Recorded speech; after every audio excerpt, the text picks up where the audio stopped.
Hey guys, welcome back to my YouTube channel. അപ്പോൾ ഇന്നത്തെ എൻ്റെ വ്ളോഗ് എന്താണെന്ന് വെച്ച് കഴിഞ്ഞാൽ, ഞാൻ പണ്ട് താമസിച്ച വീട്, അതായത് എൻ്റെ അച്ഛൻ്റെ വീട്, തറവാട് എന്നൊക്കെ പറയും. കാരണം എല്ലാവരും കൂടെ താമസിച്ച വീടാട്ടോ. അപ്പോൾ കുറേ വർഷമായി ഞാൻ ഇങ്ങോട്ട് വന്നിട്ട് ഈ വീട്ടിനകത്ത് കയറിയിട്ടും താമസിച്ചിട്ടൊക്കെ. ഇപ്പോൾ ഇവിടെ ആരും താമസിക്കുന്നൊന്നുമില്ല. ഇവിടെ നിന്ന് എല്ലാവരും താമസം മാറി പോയിട്ട് തന്നെ ഒരു 3-4 വർഷത്തോളമായി. കാരണം അമ്മമ്മ മരിച്ചിട്ട് തന്നെ 4 വർഷത്തോളം കഴിഞ്ഞു. അമ്മമ്മ മരിക്കുന്നത് വരെ എല്ലാവരും വരികയും പോവുകയൊക്കെ ചെയ്തിട്ടുണ്ടായിരുന്നു. പിന്നെ അമ്മമ്മ മരിച്ചതിന് ശേഷം ഈ വീടൊന്ന് അടിച്ചു വാരി ക്ലീനൊക്കെ ചെയ്യുമായിരുന്നു. വല്ലപ്പോഴും ഒന്ന് വരുമായിരുന്നു. പിന്നീട് ഓരോരുത്തരുടെ ആവശ്യങ്ങളൊക്കെ ആയിട്ട് പിന്നെ ഈ വീട്ടിലോട്ട് ആരും വരാതെ തന്നെ ആയി. അങ്ങനെ ഇപ്പോൾ ആ വീടിപ്പം മൊത്തം പൊട്ടിപ്പൊളിഞ്ഞിരിക്കുകയാണ്. അങ്ങനെ ഞാൻ എൻ്റെ തൊട്ടടുത്ത് തന്നെ കേട്ടോ ഞങ്ങൾ വെച്ച വീടും. അപ്പോൾ ഞാൻ വിചാരിച്ചു ഒന്ന് കയറി നോക്കാം ഇതിൻ്റെ അവസ്ഥ എങ്ങനെയാണെന്ന്. കാരണം ഇതിനകത്തൊക്കെ കയറുമ്പോൾ പഴയ നൊസ്റ്റു അടിച്ചുകൊണ്ടിരിക്കുകയാണ്, പഴയ ഫീല് വന്നുകൊണ്ടിരിക്കുകയാണ്. എനിക്ക് സത്യം പറഞ്ഞാൽ നല്ല വിഷമം ആയിപ്പോയി വീടിൻ്റെ അവസ്ഥ കണ്ടിട്ടും. അവസ്ഥ എന്ന് പറഞ്ഞു കഴിഞ്ഞാൽ ഞാൻ ഒന്നുമില്ലല്ലോ, അവിടെ താമസിച്ചല്ലേ. അപ്പം അങ്ങോട്ട് കയറി കഴിയുമ്പോൾ നമുക്കൊരു പഴയ ഓർമ്മകൾ എന്തായാലും ഉണ്ടാവുമല്ലോ.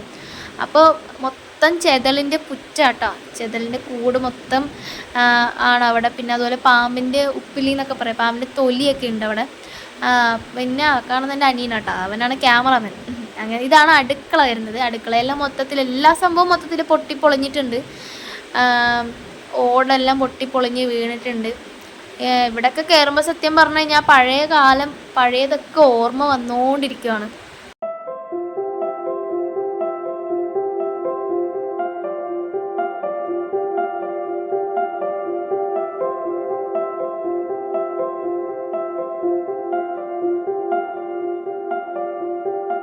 ഇതാണ് അമ്മമ്മയ്ക്ക് സുഖമില്ലാതായപ്പോൾ കിടന്ന റൂം.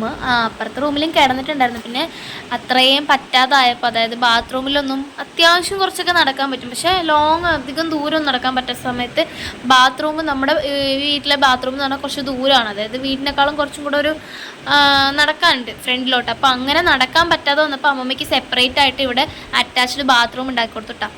അങ്ങനെ കിടന്ന റൂമാണിത്. ഇതെന്ന് പറഞ്ഞു കഴിഞ്ഞാൽ ഞങ്ങളുടെ പഴയ തുണികളൊക്കെ വെച്ചിരുന്ന പെട്ടിയാണ്. പക്ഷെ അതിനകത്ത് പാമ്പ് വല്ലതും ഉണ്ടാവുമോ എന്ന് ചോദിച്ച് തുറന്നില്ല. ഒരു ഇരുമ്പിൻ്റെ അലമാരയായിരുന്നു. അപ്പം ഈ കാണുന്നതാണ് ഉറി. ഇതിനകത്താണ് പല കാര്യങ്ങളും വെച്ചോണ്ടുണ്ടായിരുന്നത്. ഈ റൂമിൽ കൂടെ നോക്കിക്കഴിഞ്ഞാൽ നമുക്ക് പുറത്തോട്ട് കാണാൻ വേണ്ടി പറ്റും. തൊട്ടിപ്പുറത്തുള്ളത് നമ്മുടെ പൂജാമുറി ആട്ടോ. അപ്പോൾ നേരെ ഈ കാണുന്നത് എന്താണെന്ന് വെച്ച് കഴിഞ്ഞാൽ ചെതലിൻ്റെ പുറ്റാട്ടോ. മൊത്തം ചെതലിൻ്റെ കൂടാണ്.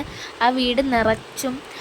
സത്യം പറഞ്ഞു കഴിഞ്ഞാൽ അവിടെ നിൽക്കുമ്പോൾ തന്നെ നല്ല പേടിയുണ്ടായിരുന്നു. ആ കാണുന്നതാണ് മച്ച്. ഇവിടെയാണ് ഞങ്ങൾ എല്ലാ സാധനങ്ങളും സൂക്ഷിച്ചുകൊണ്ടായിരുന്നത്. പലരും ഇതിൻ്റെ മുകളിൽ കയറി കിടക്കാറുണ്ട് കേട്ടോ. നല്ല തണുപ്പാണ് അവിടെ. അപ്പം ഈ കാണുന്നതാണ് ഏണിയുടെ അവസ്ഥ എന്ന് പറഞ്ഞു കഴിഞ്ഞാൽ വളരെ പരിതാപകരമാണ്. കാരണം എല്ലാം പൊട്ടി പൊളിഞ്ഞിരിക്കുകയാണ്. ഈ കാണുന്നതാണ് അമ്മമ്മ ആദ്യമൊക്കെ കിടന്നുകൊണ്ടുണ്ടായ റൂം.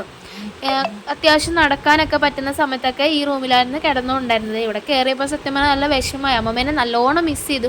ഇവിടെ ആ റൂമിൽ നിന്നല്ല, വീട്ടിൽ കയറിയപ്പോൾ തന്നെ അമ്മമ്മേനെ നമ്മുടെ പഴയകാല ഓർമ്മകളും കാര്യങ്ങളും അവിടെ താമസിച്ചതും കളിച്ചതും ചിരിച്ചൊക്കെ നല്ല രീതിക്ക് എനിക്ക് മിസ് ചെയ്തു. എല്ലാവരും ഓരോരുത്തരും എൻ്റെ മനസ്സിലോട്ട് സത്യം പറഞ്ഞാൽ ഓർമ്മ വന്നു. ആ കാലഘട്ടം, ആ സമയം, അവിടെ തന്നെ ആ ഒരു സമയമൊക്കെ സത്യം പറഞ്ഞു കഴിഞ്ഞാൽ അവിടെ തന്നെ നിന്നാൽ മതിയായിരുന്നു. അവിടെ തന്നെ എല്ലാവരും കൂടെ ഉണ്ടായിരുന്നെങ്കിൽ എന്ന് പലപ്പോഴും എനിക്ക് അവിടെ ആ വീട്ടിൽ കൂടെ നടന്നപ്പോൾ എനിക്ക് തോന്നി.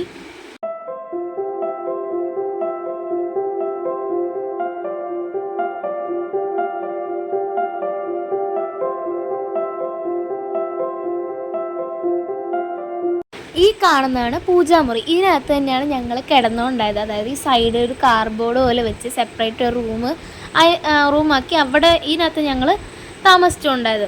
അപ്പോൾ ഈ റൂം കണ്ടപ്പോൾ അതിനേക്കാളും എനിക്ക് നല്ലോണം മിസ്സായി. കാരണം ഒന്നുമില്ലെങ്കിലും ഇവിടെ ഈ റൂമിനകത്തല്ലേ കിടന്നുകൊണ്ടായി. അപ്പോൾ നമ്മുടെ റൂമിൽ കയറുമ്പോൾ ഞാൻ കുറേ കാര്യങ്ങളൊക്കെ തപ്പി നോക്കി. എൻ്റെയൊക്കെ എന്തെങ്കിലുമൊക്കെ അമ്മയുടെ അച്ഛൻ്റെ എൻ്റെയോ അങ്ങനെ എന്തെങ്കിലുമൊക്കെ പഴയ സാധനങ്ങളൊക്കെ കിട്ടുമെന്ന്. പക്ഷെ ഒന്നും കിട്ടിയിട്ടില്ല. പക്ഷെ മൊത്തത്തിൽ തപ്പാനും പറ്റിയിട്ടില്ല. ആ ഒരു ഫോട്ടോ മാത്രമേ ഇവിടെ ഉണ്ടായിരുന്നുള്ളൂ. അത് എൻ്റെ ഫോട്ടോ അല്ല, എൻ്റെ അമ്മാവൻ്റെ മോൻ്റെ ആട്ടോ. ആ കാണുന്ന കടവാതിലാട്ടോ.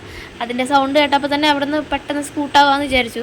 കാരണം അത് മേത്തോട്ടും ചെവിയിലോട്ടൊക്കെ പാറി മുഖത്തോട്ടൊക്കെ കയറി ഒരുമാതിരി ശല്യപ്പെടുത്തുന്നുണ്ടായിരുന്നു. അപ്പം ഈ കാണുന്നതാണ് നമ്മുടെ കട്ടില. കണ്ടപ്പോൾ എനിക്ക് ഓർമ്മ വന്നത് എന്താണെന്ന് വെച്ച് കഴിഞ്ഞാൽ, എല്ലാവരും അതിൽ കൂടെ നടക്കുമ്പോൾ എല്ലാവരുടെ തല അതിൻ്റെ മുകളിൽ എപ്പോഴും മുട്ടാറുണ്ട്.